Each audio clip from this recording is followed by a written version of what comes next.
Hello students, my name is Abhishek Pratap Singh. I am assistant professor in Government Engineering College Bikaner, and today we are going to start the topic of Unit 3, and it contains the content related to refrigeration and air conditioning. तो अभी तक हम लोगों ने 2 unit class में cover करी थी और मिड टर्म के बाद कोई भी यूनिट नहीं हो पाई start due to corona virus. तो अभी हम रेफ्रिजरेशन एंड एयर कंडीशनिंग से स्टार्ट कर रहे हैं। Let's begin. तो रेफ्रिजरेशन क्या है? तो रेफ्रिजरेशन एक्चुअली सिस्टम है जो कि एक हीट को रिमूव करेगा, कहाँ से? लो टेम्परेचर रीजन से, है ना, और कहाँ पर ट्रांसफ़र करेगा? हाई टेम्परेचर रीजन में, है ना। Refrigeration system removes heat from a low temperature region and transfers it to a high temperature regions. It is a process of achieving and maintaining a temperature below that of the surroundings, है ना। तो इसका basically क्या purpose होता है कि इसको आपकी सराउंडिंग से जो टेम्परेचर है उसको लो रखना है सोर्स में, है ना। आपकी अगर कोई रूम है तो वहाँ पर आपको क्या करना है, या फिर कोई स्पेस है, रूम तो मैंने ज़्यादा बड़ा ले लिया, वो एयर कंडीशनिंग का पार्ट है, लेकिन रेफ्रिजरेशन में क्या करेंगे अपन कि एक स्पेस है उसको आपको कूल करना है। जैसे कि रेफ्रिजरेटर है आपका, तो रेफ्रिजरेटर में क्या हो रहा है, जनरली रेफ्रिजरेशन सिस्टम एम्प्लॉय हो रहा है, तो उसको आपको क्या करना है, उसको लो टेम्परेचर पे मेंटेन करना है। वो तब मेंटेन होगा जब उसके अंदर जो भी हीट जनरेशन हो रहा है वो आप क्या करोगे, एमिट करोगे उसके बाहर, है ना।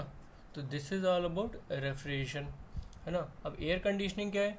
Air conditioning refers to the treatment of air so as to simultaneously control its temperature, moisture content, cleanliness, odour and circulation as required by occupants, है ना।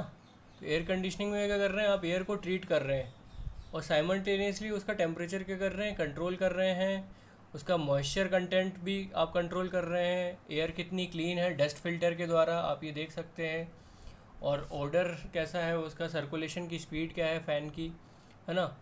मॉइस्चर कंटेंट आप कैसे कंट्रोल करेंगे? जैसे आपके ह्यूमिडिटी बहुत ज़्यादा है रीजन में, जैसे कोस्टल एरियाज़ में, तो वहाँ पर क्या है कि डेजर्ट कूलर्स फेल हो जाएंगे, जो कि अपन ड्राई वेदर में यूज़ कर सकते हैं। जैसे बीकानेर है या राजस्थान है, तो ये क्या है, ड्राई वेदर है ना। तो ड्राई वेदर में क्या है, आपके coolers are relatively successful, but जो अपना क्या बोलते हैं ये कोस्टल एरियाज़ है, तो वहाँ पर ह्यूमिडिटी इतनी ज़्यादा होती है कि कूलर वहाँ पर फेल हो जाते हैं, तो वहाँ पे अपन को एयर कंडीशनिंग की क्या करेगी, रिक्वायरमेंट रहेगी। तो एयर कंडीशनिंग वहाँ पर क्या करेंगे, मॉइस्चर कंटेंट को कंट्रोल करेंगे। जैसे कि रिलेटिव ह्यूमिडिटी मान लीजिए वहाँ पर 80-90% है चेन्नई में, या फिर क्या बोलते हैं विशाखापट्टनम में, तो वो कंट्रोल करके उसको 50%, 60%, 40% पे लेके आएगा एयर कंडीशनिंग सिस्टम, है ना। तो ये है एयर कंडीशनिंग सिस्टम बेसिकली, है ना। तो इसके अलावा क्या रिलेशनशिप है, inter relationship between refrigeration and air conditioning, है ना। तो रिलेशनशिप हम उनको जानना बहुत ज़्यादा ज़रूरी है, क्योंकि रेफ्रिजरेशन जो डील करता है वो कूलिंग ऑफ बॉडीज़ और fluids to temperatures lower than those of surroundings. इसमें बेसिकली मैंने आपको पहले बताया था कि एब्जॉर्प्शन ऑफ हीट होती है लोअर टेम्परेचर पे and rejection to higher temperature of the surroundings. तो पहले के ज़माने में मेन पर्पज़ रेफ्रिजरेशन का क्या था कि आइस प्रोड्यूस कर सकें, आइस को जो कि यूज़ करेंगे कूलिंग बेवरेजेस या फूड प्रिजर्वेशन या रेफ्रिजरेटेड ट्रांसपोर्ट में। तो बेसिक पर्पज़ वहाँ पर आइस का ये था, रेफ्रिजरेशन का आइस प्रोड्यूस करना। बट आजकल रेफ्रिजरेशन और एयर कंडीशनिंग का क्या बोलते हैं एप्लीकेशन बहुत ज़्यादा बढ़ गया और इसकी ज़्यादा एसेंशियलिटी बढ़ गई है ना। अदरवाइज़ बहुत सारी चीज़ें हैं जो डिफ़िकल्ट हो जाएंगी अगर रेफ्रिजरेशन एंड एयर कंडीशनिंग नहीं होगी तो, है ना। तो जनरली कूलिंग एंड डीह्यूमिडिफिकेशन आप ये रेफ्रिजरेशन और कंडीशनिंग, एयर कंडीशनिंग दोनों से आप अचीव कर सकते हैं। जो रेफ्रिजरेशन है उससे आप कूलिंग और डीह्यूमिडिफिकेशन अचीव कर सकते हैं, and apart from that cooling and dehumidification कैसे अचीव कर सकते हैं, वो आप समर एयर कंडीशनिंग में अचीव कर सकते हैं। उसके अलावा आप food preservation and industrial refrigeration भी रेफ्रिजरेशन से अचीव कर सकते हैं, है ना। और एयर कंडीशनिंग क्या है? एयर कंडीशनिंग है कि आप उसको हीटिंग एंड ह्यूमिडिफिकेशन है, या फिर कूलिंग एंड डीह्यूमिडिफिकेशन है। कूलिंग एंड डीह्यूमिडिफाई कहाँ करेंगे, जहाँ आपको टेम्परेचर को कम भी करना है और साथ साथ एयर की ह्यूमिडिटी भी कम करनी है। जैसे मान लीजिए एयर की ह्यूमिडिटी, रिलेटिव ह्यूमिडिटी है 90%, 80%, तो वहाँ पर आप क्या करेंगे, ह्यूमिडिटी को बढ़ाएंगे, ह्यूमिडिटी को क्या करेंगे, सॉरी माफ़ करिएगा, ह्यूमिडिटी को कम करेंगे। अगर 80-90% है चेन्नई में तो, और गर्मी भी हो रही है ना, मई जून का मौसम है, वेदर है, तो उस टाइम पर आप क्या करेंगे, कूलिंग एंड डीह्यूमिडिफिकेशन करेंगे। आप ह्यूमिडिटी को 50, 60, 40% की रेंज में लेके आएंगे और कूलिंग को क्या करेंगे, आप कूलिंग को बढ़ाएंगे सो दैट कि वो टेम्परेचर अगर 35 डिग्री पर है तो वो 25, 26, 24 डिग्री की टेम्परेचर रेंज में आए, जिसमें ह्यूमन क्या करे, कंफर्टेबल फील करे। और हीटिंग एंड ह्यूमिडिफिकेशन में क्या है, मान लीजिए जैसे कहीं कहीं पर अपन को क्या हो रही है, रिक्वायरमेंट हो रही है, जैसे यूरोपियन कंट्रीज़ हैं, तो वहाँ पर क्या है, कोल्ड जो है बहुत ज़्यादा होता है ना, और ड्राई कोल्ड होता है। Dry cold in the sense कि वहाँ पर क्या होता है कि टेम्परेचर बहुत ज़्यादा कम हो जाता है और रिलेटिव ह्यूमिडिटी 10% 20% पे घूम जाती है। तो वहाँ पर क्या करना पड़ेगा, आपको एयर कंडीशनिंग सिस्टम से हीटिंग करना पड़ेगी और ह्यूमिडिफिकेशन करना पड़ेगा।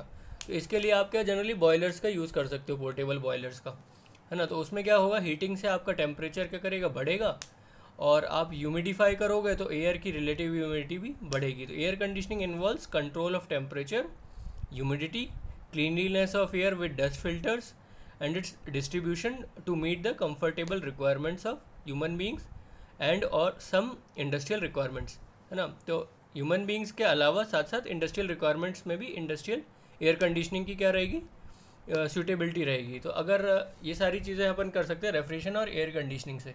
तो मान लीजिए आपको टेम्परेचर की, अभी दूसरा केस एक ये है कि आपको मान लीजिए टेम्परेचर की रिक्वायरमेंट है -100 डिग्री सेंटीग्रेड।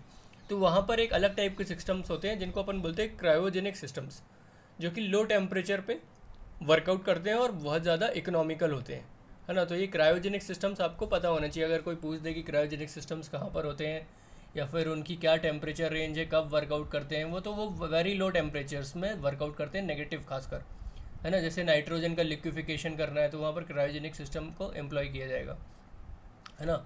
उसके अलावा रेफ्रिजरेशन कहाँ पर इम्पॉर्टेंट है, जैसे फूड चेन है, from post harvest heat removal से प्रोसेसिंग तक।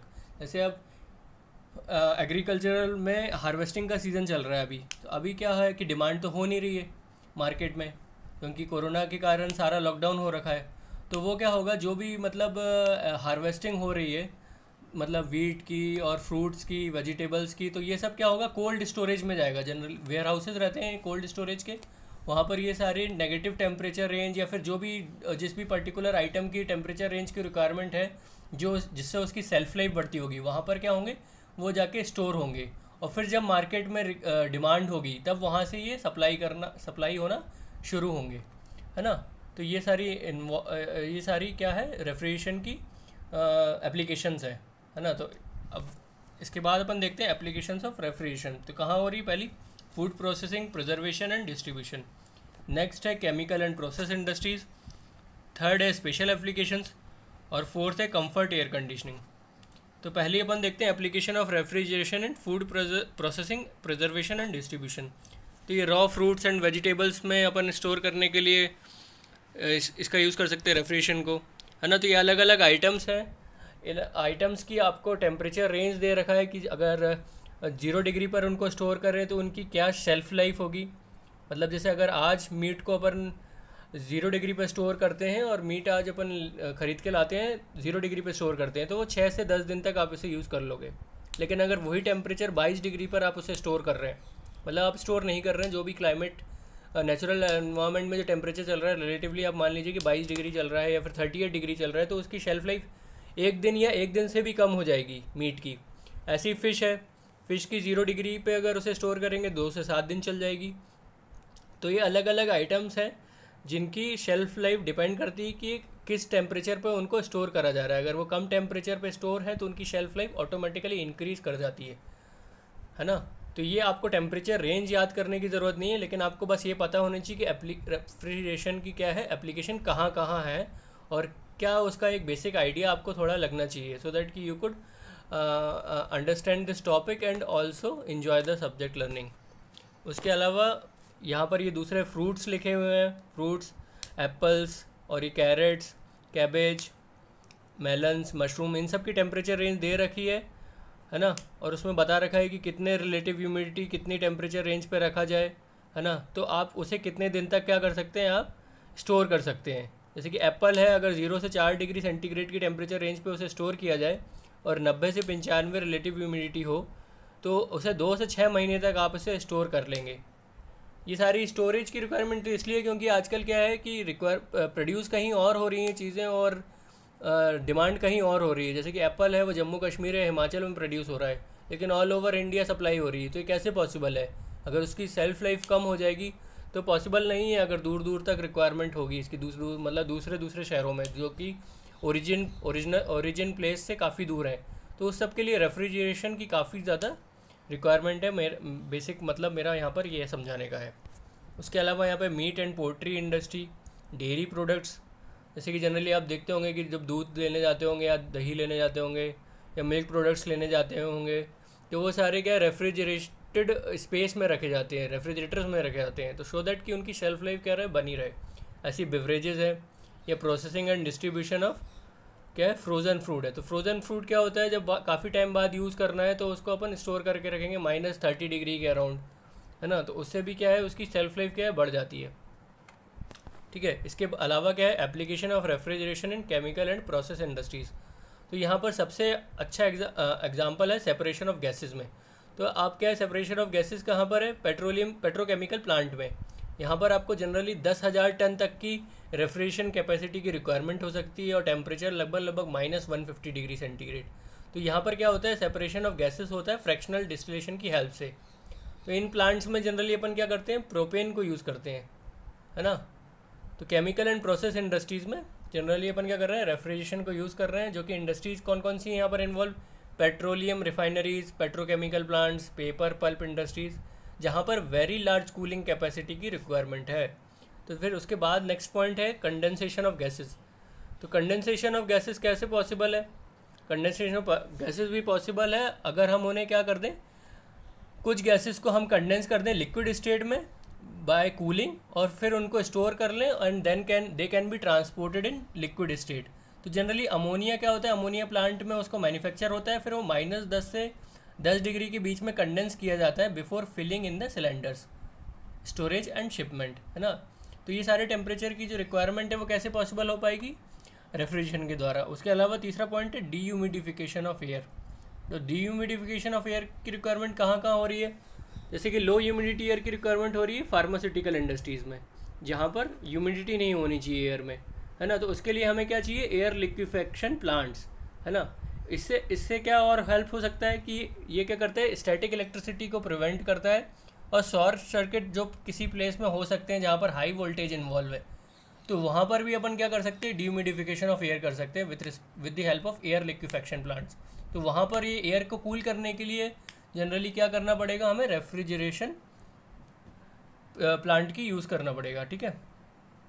उसके अलावा चौथा पॉइंट है removal of heat of reaction. तो अगर कोई रिएक्शन हो रही है तो जनरली ये देखा गया है कि इफ़िशियंसी बेटर होती है अगर रिएक्शन क्या है, लो टेम्परेचर पर अकर हो रही हो। तो लो टेम्परेचर को अचीव करने के लिए भी क्या करना पड़ेगा, रेफ्रिजरेशन करना पड़ेगा, है ना। तो अगर ये रिएक्शन क्या है, एक्सोथर्मिक इन नेचर है, यानी हीट प्रोड्यूस कर रही हैं, तो मोर रेफ्रिजरेशन कैपेसिटी की क्या होगी, रिक्वायरमेंट होगी, है ना। उसके अलावा क्या है, cooling for preservation. Cooling for preservation में क्या है कि बहुत सारे कंपाउंड हैं जो रूम टेम्परेचर पे या तो डिकम्पोज होने लगते हैं या बहुत जल्दी इवोपरेट होने लगते हैं। तो सर्टन ड्रग्स जो हैं कुछ, या फिर explosives and natural rubber can be stored for long periods at lower temperature.